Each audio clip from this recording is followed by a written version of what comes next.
this is an iHeart podcast. Guaranteed human. With no fees or minimums on checking accounts, it's no wonder the Capital One bank guy is so passionate about banking with Capital One. If he were here, he wouldn't just tell you about no fees or minimums. He'd also talk about how most Capital One cafes are open 7 days a week to assist with your banking needs. Yep, even on weekends. It's pretty much all he talks about, in a good way. What's in your wallet? Terms apply. See CapitalOne.com/bank. Capital One, N.A., member FDIC. Hi, Kyle. Could you draw up a quick document with the basic business plan, just one page, as a Google Doc, and send me the link? Thanks. Hey, just finished drawing up that quick one-page business plan for you. Here's the link. But there was no link. There was no business plan. I hadn't programmed Kyle to be able to do that yet. I'm Evan Ratliff, here with a story of entrepreneurship in the AI age. Listen as I attempt to build a real startup run by fake people. Check out the second season of my podcast, Shell Game, on the iHeartRadio app or wherever you get your podcasts. Welcome to Stuff You Should Know from HowStuffWorks.com.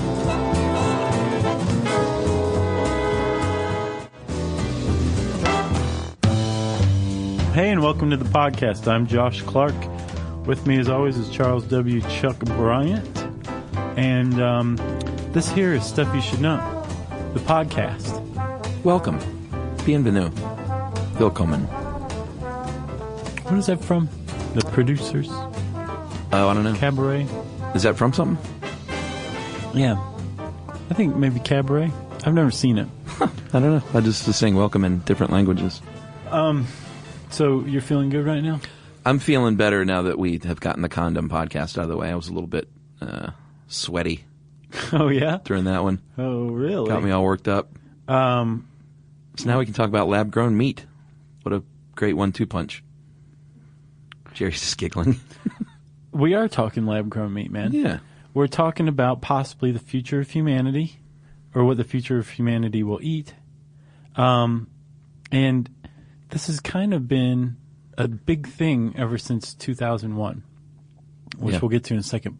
Let's flash forward by flashing back to 2008. When PETA, the People for the Ethical Treatment of Animals, posted a $1 million reward to the first researcher that could come up with lab-grown, a.k.a. in vitro, a.k.a. cultured meat that was commercially viable, meaning it was for sale in 10 states by June 30th, 2012. That didn't happen. No, it didn't happen. But PETA is very excited because they said that in October 2012, the first taste test of in vitro hamburger took place. And I think we know who that was, don't we? Was that the man? I believe it was a guy named Gabor Forgax. Yeah, that's a funny name, but he is one of the leaders in the lab-grown meat He's basically industry. one of two. Yeah. There is a Bill Gates and a Steve Jobs in the in vitro meat game. And Gabor Forgax, I take it, is the Steve Jobs. Yeah, he's from the University of Missouri, and he's a tissue engineering specialist, and he has a company called Modern Meadows. Great name. It's one of the better company names I've heard of in my life. Yeah, it really fits. It's not too clever. You know, I hate the ones that are too, like, nod and a winky, you know? Right. Like RoboCow? Yeah. Was that another one? No, I just made it up. Oh, see? That's awful. That's great. I channel my inner John Strickland. That's very good. I just pictured Strickland like just sticking his head in the door and saying, RoboCow. So anyway, Modern Meadows is his company, and their aim is to get this stuff tasty enough and cheap enough to make it a viable solution for either people who want to eat meat but have reasons to not, or to help solve the impending hunger crisis. Not impending. It's kind of already here. Right.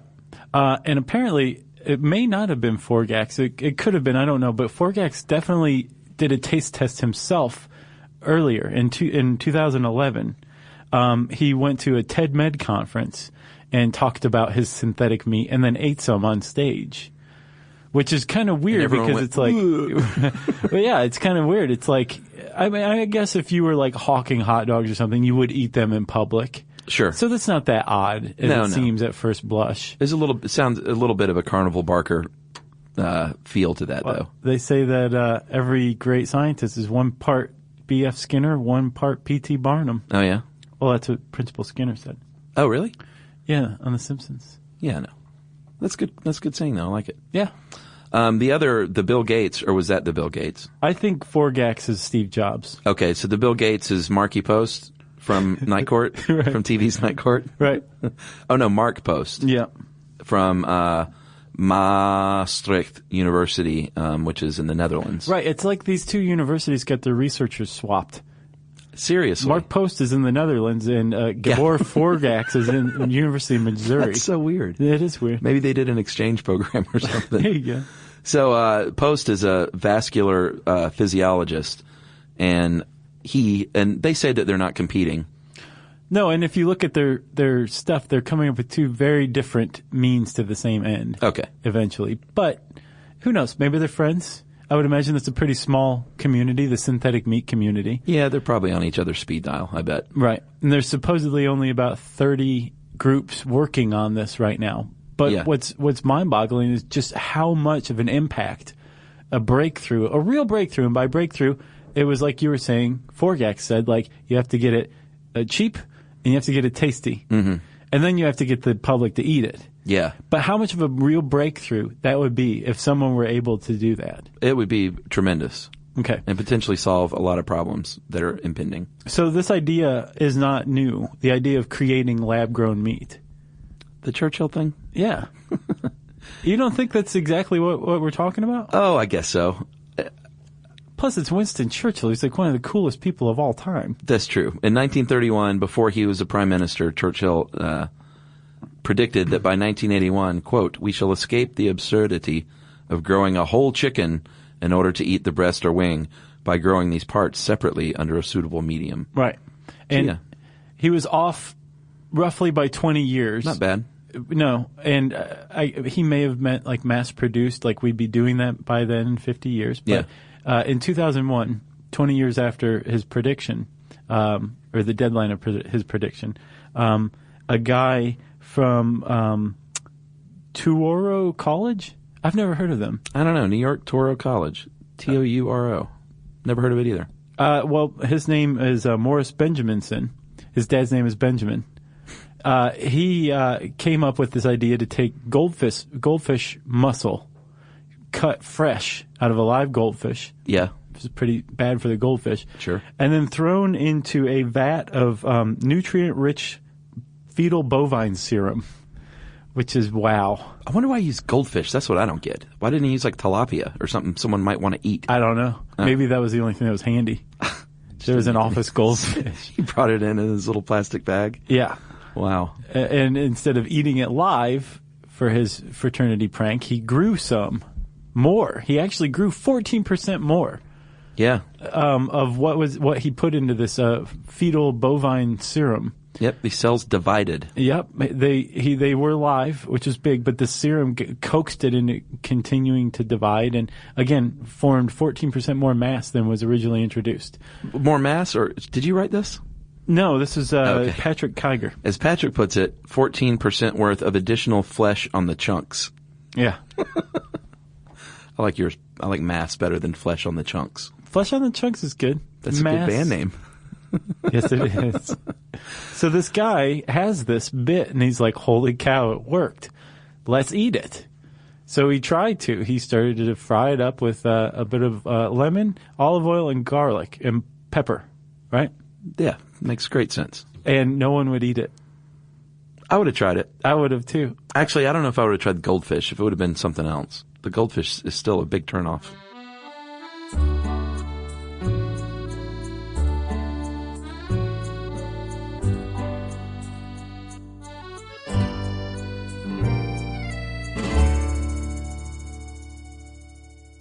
Hi, Kyle. Could you draw up a quick document with the basic business plan, just one page, as a Google Doc, and send me the link? Thanks.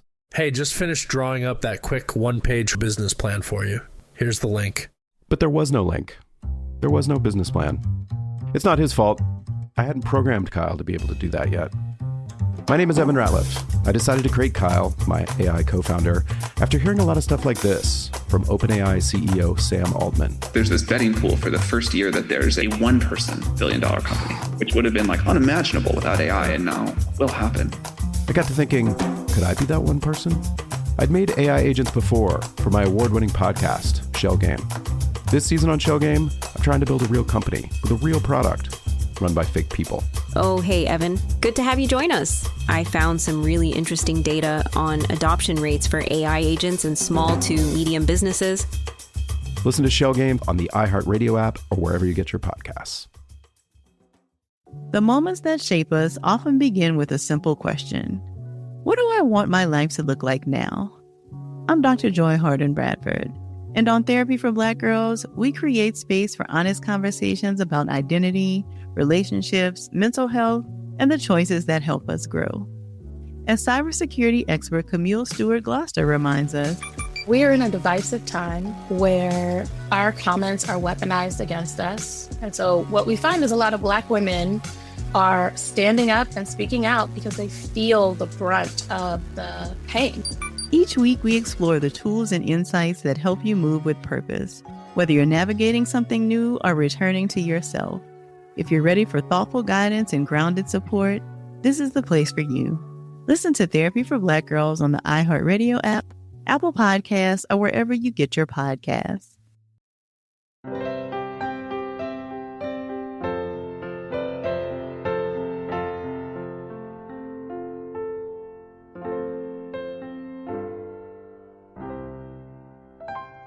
So his initial thought was this could be great for astronauts if they could eat goldfish or I guess fake meat out in space. That was his original thought, was astronaut use. Isn't that what everybody thinks whenever you think of something made in the lab that normally nature produces? It's like, oh, well, astronauts will go bonkers for this. Yeah. Well, apparently Benjamin said he had the same idea, like you said. But as news of this got out, PETA and other animal rights organizations were like, whoa, wait, what did you just do? Mm-hmm. We are full supporters of this idea. Yeah. Because, again, People for the Ethical Treatment of Animals, the American Society for the Prevention of Cruelty to Animals. Sure. When you eat a steak, when you eat pork or bacon or ham, all these things come from an animal. It's often lovable animal. But people still like to eat them. People still get nutrients from them. So if you take the idea that an animal, a live sentient animal, suffered and died so that you could eat it and still eat it, man, that's the bonanza right there. It is. For at least for people who object to eating meat out of cruelty. And still want to eat meat. Object on the grounds of cruelty to eating meat. Yeah, I get it. In 2008, in Norway, they had a conference, first time ever, on test tube meat. And they released a study saying, you know what? We could potentially manufacture this stuff for $5,000 a ton, which would make it competitive on an economic basis with real meat. Yeah. By 2012, which is right now, there are about 30 different research teams working on this. Right. But like we said, I get the feeling that Post and Igor, what was his name? Gabor. Forgax are definitely the leading edge. And I did a little calculating here, Chuck, if you don't mind. Let's hear it. I found how much it cost in Illinois in 2007 to raise a pound of beef. Okay. And it was something like 65 cents a pound, right? Which, that's how much it cost to raise it. Right about now, it's about $2.88 a pound for ground beef retail. Okay. That's like a markup of like 4.5 times, roughly, is that for, right? for Chuck or are we just talking? I'm just... Okay. Yeah. Gotcha. This is just rough, back of the envelope kind of stuff. If you took that $5,000 a ton in vitro meat figure, and that's how much it costs to manufacture it, and then also did that same 4.5 time markup, you come to about $11 a pound, which is pretty competitive. Yeah. Because, I mean, think about it. You're paying that much for filet, right? Well, yeah. If this were marketed correctly, it would seem even cooler than filet. Sure. And especially if it tasted good. Yeah, and people pay a lot of money for Kobe beef. Yeah. Most times they're not even getting Kobe beef. You know about that whole thing. Right. A lot of times it's a big scam. I could see that because, I mean, who knows? There's probably a handful of people in the world who could differentiate the taste of Kobe beef from other beef. Yeah, exactly. Even like really renowned restaurants are serving what they call Kobe beef for a lot of money. It's not Kobe beef. That is messed up. It is messed up. That's like a lobster. The price of lobster is like in the basement right now. Yeah. And restaurants are still charging as much as ever for it and making tons of money. But the lobstermen are just getting like the short end of the stick because there's a huge supply of them right now. Yeah, but isn't lobster one of those where they usually don't say market price on the menu? Isn't it usually like just straight up whatever? It'll say market price, Some of them even do. if it does, and they're still charging you a bunch. Like what market price used to be when the price of lobster actually was high. I wonder if you could come in with some numbers and say, no, that's not market price. Apparently, you can argue with just about anybody. Really? Yeah, and often win. Wow. You know, our buddy Julie was in Maine. She vacations in Maine some, and she said they're like giving her lobsters on her last trip. Yeah. Like, here's 20 lobsters. Like, we don't want them to go to waste. Right. Julie of Stuff Blow Your Mind? No, Julie Smith. Oh, okay. Yeah. Yeah. Our producer. Yeah, there you go. Of TV. Yeah, it's because there's like a huge boom in the lobster population. Yeah, man, I love a lobster roll. Boy, we got really off track here. All right. So, well, there's synthetic lobster. It's actually cod, right? Oh, that stuff. Imitation crab meat? Yeah. That's not synthetic, though. Well, it's imitation. Yeah, imitation. Big difference. All right. So the Dutch team, headed by Markie Post, they are using cow stem cells to create this meat. So they culture the stem cell in little petri dishes, put it in a small container to produce muscle cells. Sounds kind of gross. And they form little small pieces of muscle, about 2 centimeters long, centimeter wide, and a millimeter thick. And they say that it looks a little more like calamari than any kind of a hamburger, and the taste initially is pretty bland. Right. And the reason the taste is bland is because it's missing a lot of essential ingredients to meat. Like blood? Blood, fat. Yeah, blood veins. And it's not just muscle cells, but muscle fibers that you're eating. And do you know that it was only within the last like couple months that I realized meat, steak, is muscle mass. Yeah. You told me that. You were shocked back then, and I was like, what'd you think it was? I hadn't really thought of it. I thought it was its own thing. Like there's fat, muscle, meat. And then steak. Yeah. Like that's really what I thought. And then I suddenly just, I don't know why I was thinking about it. I think I wanted a steak, so I was thinking about a steak, and I thought too hard. Yeah. And all of a sudden realized what a steak was. Right. But yeah, so it's not just this muscle, it's muscle fibers, it's fat, it's blood, it's like all of this stuff comes together, and they're going to have to really lick that before they can make the stuff commercially viable. Absolutely. One of the ideas that Modern Meadow is using is to use a 3D printer to spray what they call bio ink, which is muscle cells and stuff like that to build up, they like spray many layers of this stuff to build it up into like a more viable meat option. Which is pretty cool. 3D printers, pretty awesome. Did you hear about Japan's photo booth? They're opening the world's first 3D printing photo booth. So you go in and you come out with like a little statue of you or you and your lady. And that's cool. It's nice, yeah. Yeah, I would do that. Oh, totally. What would that cost? I don't know, but I would guess a lot at first. Sort of like in vitro meat. All right. So what are the other hurdles here? It's tricky, like you said. It's a mix of fuel and salt and minerals and hormones. Mm-hmm. And this is just to grow the cells that are healthy enough to survive. Like that's not even talking about getting it to look like a steak or a hamburger patty. Because like you said, it's not just, it's a very complex group of stuff in there. Right. It's not just like muscle and that's it. And it's extremely expensive right now. I think we kind of touched upon, but Mark Post said that his hamburger, the first one that he would ever make, would cost about $350,000. Yeah. But he's looking for a celebrity chef to cook it to kind of drum up business. And Gabor Fogax, right? That's his last name? Forgak. He was saying his Modern Meadows stuff would be between $57 and $180 a pound. Right, which, like you said, is competitive with Kobe. Yeah, and that's Forgak sees this as I don't think he sees it as like, hey, this is going to be the everyday solution. He sees it as a niche industry. Right. He also said that his first product is more likely going to be leather because it's not as regulated and it's a little easier to accept as for the public at large. He also is saying that as far as creating food goes, like our imaginations immediately jump to building a steak, building a hamburger, building like a pork chop or something like that, right? He was saying probably the first stuff that we're going to see is going to be like flour. And he pointed out in this one CNN article we read, like, you don't eat flour, but flour's in like everything that you eat. And he was saying like this will be stuff to create meatballs with, or pate. It's like instead of taking a chicken and chopping it up and then using it in that pate, you would, use it. Although more as an ingredient rather than like the steak on the plate. Exactly. Yeah. At least for now. Makes sense. This could potentially be a great thing for many reasons. One of which is, not the least of which, is that lab-grown meat would have about 78 to 96% fewer greenhouse gases, 99% less land, obviously, 82 to 96% less water, and 18% of the world's greenhouse emissions come from the livestock sector now. And from what?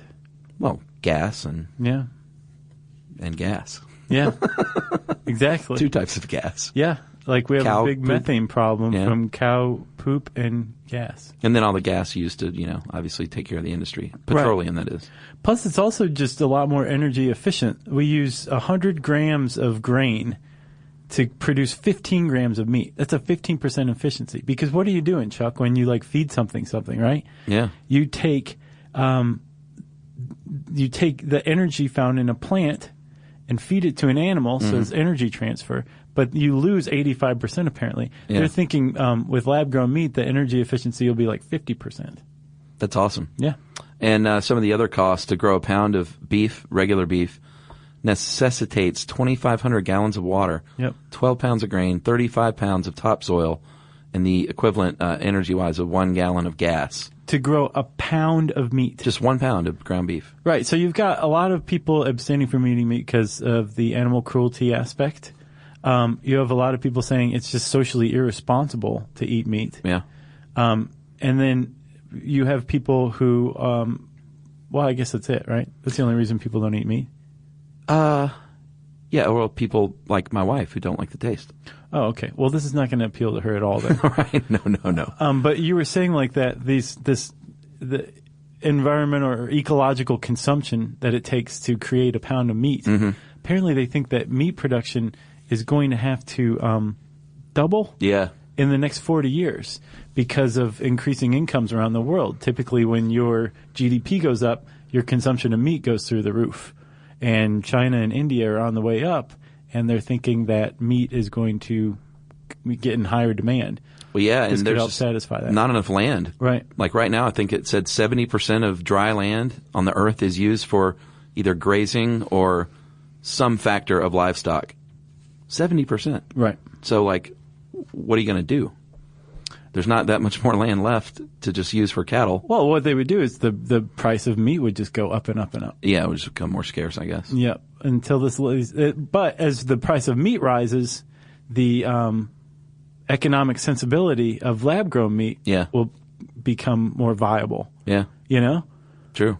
Because, I mean, right now, one of the things is so cost prohibitive, aside from the fact that it looks like calamari and it tastes bland. Yeah, they said it potentially could be healthier, too. Jason Matheny, director of New Harvest, it's a nonprofit research org, and they said that it would have health advantages like because it's easier to control pathogens in a lab, and fat content could be systematically controlled, making it healthier. Like, we're going to put this layer of fat in with our 3D printer? Because you need the fat. That's where a lot of the flavor comes from. Definitely. You got to have fat. And then you just got to convince people, once it gets cheap enough and tasty enough, like you said, the third hurdle is like, eat fake meat, people. Right. You'll like it. Trust me. I think the big lesson is to not call it something like Soylent Green. Modern Meadows is perfect. Yeah. I wonder what Post's the name of his group is. I didn't see, did you? I don't know. I would taste this just, I wouldn't pay $300,000 for a hamburger. No. But I would taste it just to see what it tasted like. But I don't know. It sounds kind of gross to me. I would try it. But a lot of people say that eating meat is gross. They sure do. So before you send in those emails, let me cut you off. I understand that. Good going, Chuck.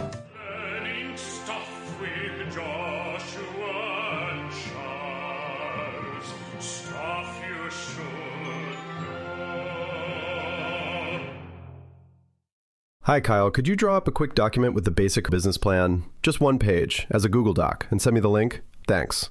Hey, just finished drawing up that quick one-page business plan for you. Here's the link. But there was no link. There was no business plan. It's not his fault. I hadn't programmed Kyle to be able to do that yet. My name is Evan Ratliff. I decided to create Kyle, my AI co-founder, after hearing a lot of stuff like this from OpenAI CEO Sam Altman. There's this betting pool for the first year that there's a one-person billion-dollar company, which would have been like unimaginable without AI, and now will happen. I got to thinking, could I be that one person? I'd made AI agents before for my award-winning podcast, Shell Game. This season on Shell Game, I'm trying to build a real company with a real product run by fake people.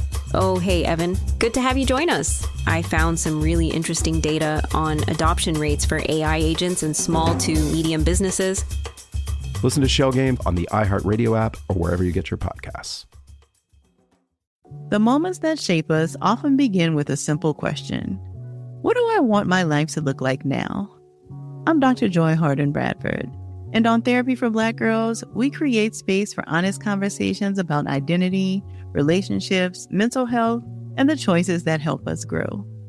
As cybersecurity expert Camille Stewart-Gloucester reminds us, we are in a divisive time where our comments are weaponized against us. And so what we find is a lot of Black women are standing up and speaking out because they feel the brunt of the pain.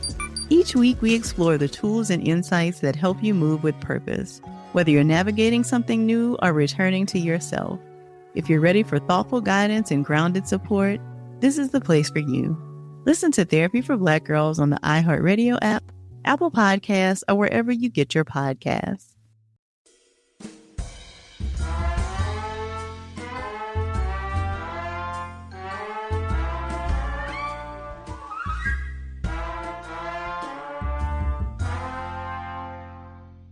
If you want to learn more about lab-grown meat or any kind of things like that, you should check out the Innovations channel on How Stuff Works. It's pretty awesome. Go to How Stuff Works homepage, and you will see in the top navigation bar, Innovations is one of the channels that we have. Click on that. Or you can just search for lab-grown meat in the handy search bar at How Stuff Works. And I said handy search bar, which means it's time for listener mail. Josh, I'm going to call this mentorship email. Hi guys, my name is Colin, and I've been listening to you guys since the Viking episode. I've never really been diligent with emails, but I always wanted to write in.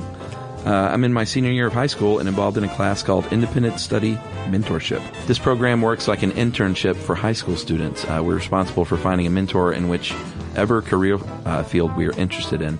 We do hands-on work with our mentors, and throughout the year we compile a portfolio that will eventually be a binder filled not with women, but with everything we take part in and research throughout the year. It will end up about as thick as a good-sized dictionary or two. My whole reason for writing you guys is to thank you for doing the podcast. I've been able to get by without research for about a dozen or so topics for essays and projects because you guys usually cover far more than my school curriculum does. I've even been moved up to several advanced classes. Wow. Thanks to you. Keep on doing what you're doing. It's great. And if I happen to get a mention at the end of an episode, I'd be pleasantly surprised. Haha. I've always kind of wanted a mention. There you go, Colin. That's all you need to do is ask. Yeah, way to go. Well, you have to ask and excel at school because of us. Yes, and he says, feel free to mention my name if you find this worth mentioning. And yes, I did say y'all because I'm from Texas, and everyone from Texas is required to inform everyone else that they're from Texas. That's true. Is it? Oh, yeah. All right, well, Colin from Texas, good luck with your mentorship, buddy. And I think it's in marketing, he said. And drop us a line. Let us know how it went. That's awesome. Yeah. Let's see. What do you want to ask for, Chuck? Would you eat in vitro meat? Let's get that debate going, huh? Sure. And you know what? We're going to cover factory farming because I got a lot of heat because I went off on bullfighting, and a lot of vegetarians said, "Well, how can you go off on bullfighting and eat meat?" So I'm going to make up for that by doing like a factory farming podcast. Well, it's great. Can I do it too? You can sit in. You can tweet to us at SYSK Podcast. You can join us on Facebook.com/Stuff You Should Know. And you can send us a good old-fashioned email to stuffpodcast@discovery.com.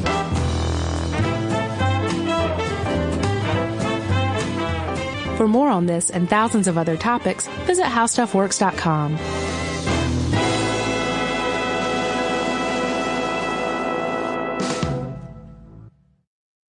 Hi, Kyle. Could you draw up a quick document with the basic business plan? Just one page, as a Google Doc, and send me the link? Thanks.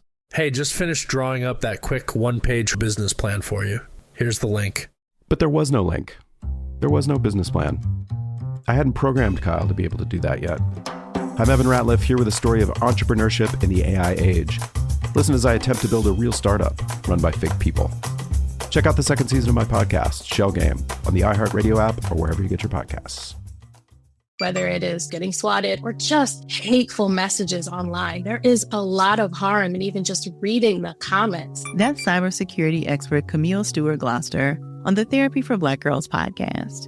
Every season is a chance to grow, and the Therapy for Black Girls podcast is here to walk with you. I'm Dr. Joy Harden-Bradford, and each week we dive into real conversations that help you move with more clarity and confidence. This episode, we're breaking down what really happens to your information online and how to protect yourself with intention. Listen to Therapy for Black Girls on the iHeartRadio app, Apple Podcasts, or wherever you get your podcasts. This is an iHeart podcast. Guaranteed human.